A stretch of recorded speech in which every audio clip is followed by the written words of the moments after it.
How school district finances work. Understanding how school district finances work can help make sense of how bonds fit into the bigger picture.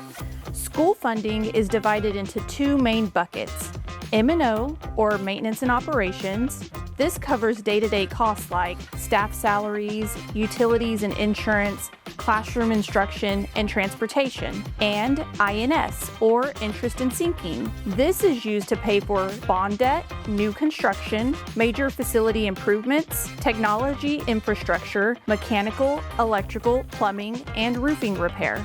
These two funding sources are separate by law. Think of them as two different accounts.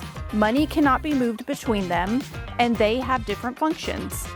A common question is, why can't districts just save up for projects? Large-scale projects like building or renovating schools cost millions of dollars and are needed at specific times. District operating budgets are designed to support annual expenses.